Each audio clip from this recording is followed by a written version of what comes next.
What's up, y'all? You're watching Union Minded. I'm your host, Eric, and today I want to talk about how there is power in a union and how the NFL showed us the power of a union. Not the NFL, but the NFL Players Association showed us the power of a union when there was a horrific workplace accident on Monday Night Football with Damar Hamlin, and how they chose to respond. So we're going to dive into an article that's from The Nation. It's written by Dave Zurin. All right. Before we dive in, though, hit the like button, subscribe button, ring the notification bell, drop some comments, share the videos. You know how we do this. All right, here we go. 9 minutes. That's how long Damar Hamlin was given CPR on the field as two NFL teams, 65,000 fans, and a national television audience looked on.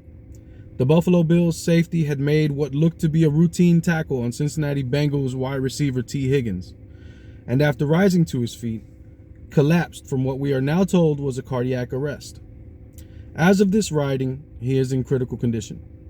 After being taken from the field in an ambulance, his mother rode along with him, having attended the road game with the rest of Damar's family. This alone is a staggering indictment of the sport of football. The fact that even a textbook tackle could leave you intubated. But the horror turned to outrage when, after Hamlin was removed from the field, it was announced that the players, who were visibly traumatized by the extent of the medical intervention to stabilize Damar, would have 5 minutes to warm up and then play would resume. Notice the initial response from the corporation side, right? The corporation side said, we're going to give y'all 5 minutes to warm up and then play is going to resume. Profit, profit, profit. Because that's what corporations are all about. Profit, profit, profit. They don't care about the people that work for them. They care about the profit. The callousness of this league never ceases to shock. You should expand that, because it's not the callousness of just the league.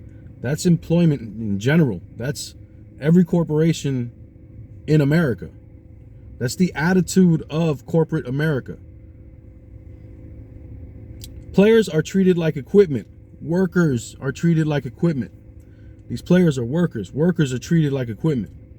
Easily found, easily disposed of. The valorized football phrase, next man up, is really saying that when your coworker is disabled, it's your turn in the thresher. This is job sites. This is construction sites. This isn't just the NFL, but the NFL is doing it on a national scale where everybody's forced to look.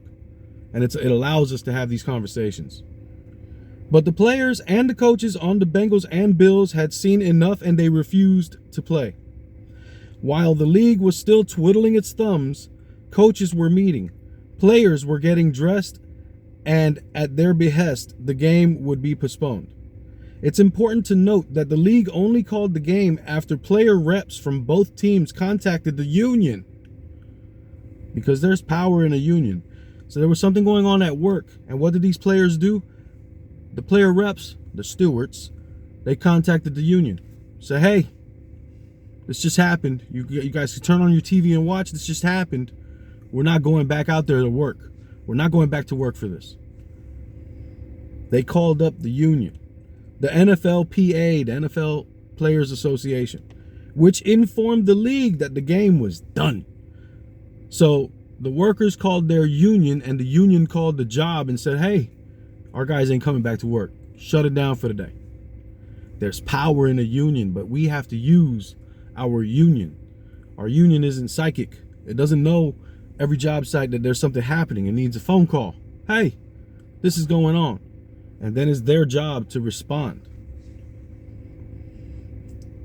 This was a workplace action. Participants exercised their collective power and demanded that their trauma, their grief, their very humanity be recognized. Finally, 59 minutes after the fact, after the players and the coaches made the decision for him, Roger Goodell, the NFL commissioner, announced that the game would be postponed. Let's not mince words. Goodell should be fired immediately. That it took the players basically walking off the field to call the game will not soon be forgotten. Roger Goodell is just doing what bosses do, protecting profits. This is part of the system. The system is the problem here. Corporations, their only motivation is profit. So the bosses have to always feed the machine for the profit. It's their job to feed the machine for profit. So, I mean, he actually was doing his job. And the fact that the workers came together and said, no, we're not doing it. We don't care about your profits. We're not doing it. That's what forced them to do it. So this doesn't say that Goodell's a good guy. Maybe he should be fired, but to fire Goodell would mean nothing because the next person's going to do the same thing. It's part of how the system is meant to work. So we need to change the system. That it took the players basically walking off the field for the game to be called will not soon be forgotten. It's another chapter of his history as someone both reactive and reactionary. He doesn't lead, he follows. That's most people in leadership positions or, spots where they're supposed to lead. It's hard to lead if you don't know how to be a leader. He sticks his finger in the air and follows the prevailing winds, no matter where they lead. He had nothing to say or do about the movement for Black Lives until the 2020 mass demonstrations, following the police murder of George Floyd, and a player upsurge made his silence untenable. His eventual comments occasioned eye-rolling coming from the person who was in charge, as Colin Kaepernick was blackballed. So again, this article, what it does for me and why I bring it up, is that it shows that there is power in a union. That NFL Players Association stopped the NFL from being able to continue a game after a workplace accident because their players informed them that they were not going back out there. They were too upset. They were too grief-ridden. They were too, whatever it was too much grief, and they weren't going to be able to do it. And the union, the NFLPA, told the bosses, hey, we're done for today. There's power in a union, but you have to use your union. You have to use that power. So read your contract, know your rights, read your constitution, know your officers' roles, and act accordingly. When something's wrong, file your grievance when you have a grievance. Call the union when something's wrong at work and have them respond. All right? That was the point of this video. So I hope you found it informative.